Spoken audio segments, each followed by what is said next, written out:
Did you know how crazy ancient Chinese laws were? Let's start with the Qing dynasty. Super strict. If a grown man cried for no reason, he'd get his head shaved, eyebrows too, and his beard. That was meant to shame him. Littering, you'd get a tattoo on your face. And here's something wild. If you were too short, you couldn't be punished. Under 4 feet 11 inches for men, 4 feet 9 inches for women. The law said you weren't responsible enough. In the Sui dynasty, failing an exam, you had to drink a whole bottle of ink. Next, the Tang dynasty. Common people couldn't wear yellow. That was emperor's color. Ancient Chinese laws were strict, wild, and kind of hilarious. Why were ancient Chinese clothes so long? It wasn't just for fashion. It showed your status. The longer your clothes, the higher your rank. And rich people had all kinds of outfits for different occasions. Silk robes, fancy dresses, were more than ordinary folks. But wait, weren't those long clothes easy to get dirty? Actually, the wealthy really took care of their clothes. They would tie little bronze or jade rings to the bottom, like ways to lift the fabric off the ground. And before they went out, servants would sweep the roads ahead of them. Plus, their homes had brick or wooden floors, so it stayed pretty clean. China doesn't have lions, so why do we have lion dances? Where it all started about 2,000 years ago. Back in the Han Dynasty, Chinese people saw lions for the first time. They were gifts from foreign traders, but real lions were super rare. Most people never got to see one, so they made their own fake lions and started dancing with them. That was the beginning of the lion dance. But some thought, aren't lions kind of scary? So arty dance made the lion look cuter and friendlier. And here's a fun story. Someone once painted a black ink lion, and it actually scared away their friend's Eunuchs. People really believed lions could drive away bad spirits and protect the home. Some even said that if a disaster was coming, the eyes of a stone lion would turn red as a warning. Did you know an ancient Chinese emperor almost killed a farmer just for sharing a watermelon? One hot day, Emperor Qianlong went out. He got tired and passed by a watermelon field. Qianlong asked, "Can I buy a watermelon?" The farmer said, "Not for sale, but you can have one for free." Qianlong took a bite, and the farmer said, "You are eating it wrong. The sweetest part is in the middle. If you start from the sides, it just gets sweeter and sweeter." Qianlong was amazed. They started chatting. Before leaving, Qianlong asked, "Did you want to become an official?" "No." But just a moment later, Qianlong gave a shocking order: kill him. Why? He thought the farmer might have guessed he was the emperor, and since he wouldn't work for the court, he might leak the secret. But when the guards returned, the farmer was already gone. Well, he was the emperor after all. Trust issues come with a crown. Why did Empress daughter Cixi bury 100 little boys with her when she died? She knew she had done a lot of terrible things in her life, likely killed Emperor Guangxu and even his concubine Zhen. Near the end of her life, she became scared that the spirits of those she hurt could come for revenge after death. Then a monk gave her a solution: Find 100 boys under the age of 10 to help build her tomb. Why? Because kids are pure, and their innocent souls could keep away evil, and she believed it. So soldiers went out and took 100 young boys. But these boys too small to carry heavy stones. Many of them died from exhaustion. 20 years later, a warlord named Sun Dianying broke into her tomb, found the bones of 100 little boys. In the end, Cixi wasn't afraid of people. She was afraid of ghosts. This is a painting of a watermelon from the 1600s. It looks just like the ones we eat today, but the inside is super pale, almost white, like it didn't ripen. Watermelons actually came from Africa and didn't arrive in China until around the 2nd century BC. The first time Chinese people were shown eating watermelon was in a mural over 1,000 years ago. There's even a watermelon made from pottery from the Tang Dynasty. Looks pretty real, but yeah, no idea how it tastes. Did you know China had official orphanages over 1,000 years ago? But behind that was a heartbreaking reason: baby drowning. Back then, many families were too poor to raise children. Some even drowned newborns, especially baby girls. Then, during the Song Dynasty, the government set up the world's first official child welfare agency to raise abandoned babies babies for free. But of course, no one wanted others to know they abandoned a child. So they came up with the secret drawer system. You place the baby from the outside. Someone inside quietly takes them in. They call it the founding home, 育婴堂. When the children grew up, the government helped them find jobs, get married, and learn skills. Boys weren't sold into slavery, and girls weren't forced into brothels. This famous Chinese dish is over 400 years old, and it all started because a chef was late. Back in the Ming Dynasty, a rich guy in Shandong hired a well-known cook to make seafood. One day, she came home late. The yellow croaker was only half fried. The rich man saw it and got super mad. She didn't have time to make a new one, so she had a smart idea. She added green onions, ginger, star anise, then slowly simmered the half-cooked fish. The smell was amazing. The rich guy couldn't wait. He took a bite. How did you make this? She said, I taught it. In Shandong, "ta" means simmer it again after frying. Ta yellow croaker was born. It became a classic of Lu cuisine, one of China's 8 major traditional cuisines.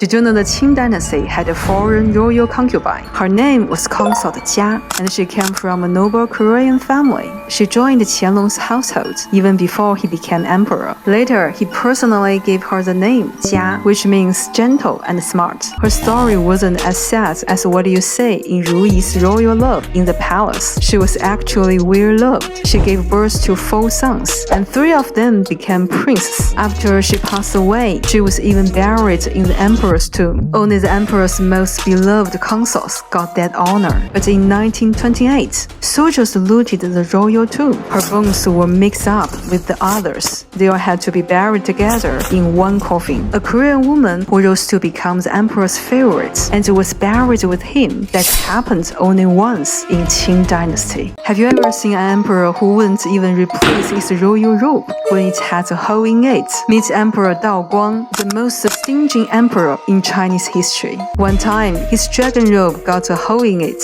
The royal servants offered to make a new one, but he said, Just patch it up, it's still good. He wasn't just frugal himself. He made his ministers be frugal too. At court meetings, everyone looked like they were wearing rags, but actually they were hiding their good clothes underneath, just to avoid looking too luxurious in front of the emperor. And here's the craziest part. By imperial rules, emperors were supposed to eat 20 dishes at every meal. Daoguang cut that down to 4. Even when he invited ministers to dinner, the food ran out after just a few bites. Sure, being thrifty can be a good thing, but for an emperor, what really matters is what he does for the people.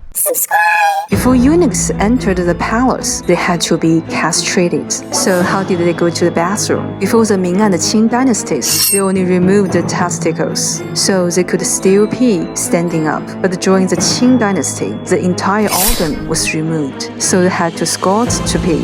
If they really wanted to stand, they had to use a hollow reed tube. But here's the problem. Once the organ's gone, you can't control the pee, so they had to stuff thick clothes in their pants. Basically like a diaper. That's why eunuchs often didn't smell great, but they got really good at using perfumes and incense. Their biggest wish in life was to buy back what was removed. This was called Shulan, a special ceremony usually had before they turned 15. If a family could afford even a little bit of comfort, who would send their kids to become a eunuch? In China, if a man is afraid of his wife, it was called 惧内 in ancient times, and today people call it wife-controlled 妻管严. But did you know that even emperors were afraid of their wives? The most famous example is Yang Qian. He was really scared of his wife, Empress Dugu. Empress Dugu came from a powerful family and married Yang Qian when she was only 14. She made it clear to him that he could only love her, and he wasn't allowed to have any other women. But one day, when Empress Dugu got sick, Yang Qian took the opportunity to spend time with a palace maid. When Empress Dugu found out, she was furious and had the maid beaten to death. Yang Jian was really angry, but he was too afraid to punish her, so he decided to run away, riding his horse out of the palace and running for 20 miles. When he was caught, he said,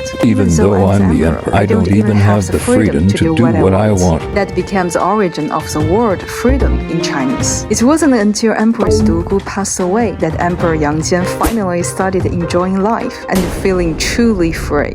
This dish was Emperor Muzong's favorite northern Chinese dish during the Ming Dynasty. Back in the 1500s, a high-ranking official brought a chef from Shandong to the capital. At that time, the emperor was throwing a huge birthday feast for his favorite concubine. The Shandong chef was invited to cook, and he absolutely nailed it. So how good was this dish? A few years later, the emperor fell sick and refused to eat anything, until he suddenly demanded, "Bring me the chef who made Zhao Liu fish." But the chef had already retired and gone home, so the emperor sent the royal carriage all the way to Shandong to bring him back. Since then, this dish became a permanent part of the Imperial menu. Did you know China had its own version of the college entrance exam in ancient times, called the Imperial exam? And guess what? People came up with crazy ways to cheat. The most common trick, hiding cheat sheets in their clothes, or even writing notes all over their bodies. Some even made tiny books with super small writing. This book was palm-sized, but had over 110,000 characters. But here's the craziest part. They use salt water to write on clothes, and the writing shows up when you hold it over a candle. And get this, there was something called a cheating rope, covered in 14,000 tiny characters from ancient essays. However, cheating wasn't without risks. If caught, the punishment was serious. Some were exiled thousands of kilometers away and couldn't go home for 9 years. However, the temptation was just too strong. Many people still risk cheating. I love watermelon, but did you know how crazy Empress Doja Cixi was about it? She ate 350 watermelons a day. Well, not the whole thing. She only ate one spoonful from the very center. The sweetest part. Each day, had the servants brought in specially picked melons, opened 350 of them, and she'd take just one bite from each. To please her, they hollowed out a melon and stuffed it with ham, chicken, lotus seeds, then slow cooked it for an hour. And the leftovers, no one dared to eat them, so they were all thrown away. If anyone deserves the title, she was the ultimate watermelon queen. This is vinegar, but did you know in Chinese, eating vinegar actually has another meaning? Back in the Tang Dynasty, there was a minister named Fang Xuanling, who was one of Emperor Li Shiming's most trusted officials. One day, the emperor decided to reward him by giving him 2 beautiful women as concubines. Fang Xuanling didn't want them, because he was totally scared of his wife. When the emperor heard this, he decided to help him. He took a bottle of poisoned wine, which was actually vinegar, and sent it to Fang's wife. He told her, "If you disagree, just drink this." And guess what? She didn't say a word, she just drank it. The emperor was shocked and immediately dropped the idea of sending concubines. This story became the origin of the phrase eating vinegar. In Chinese, it actually means being jealous in love.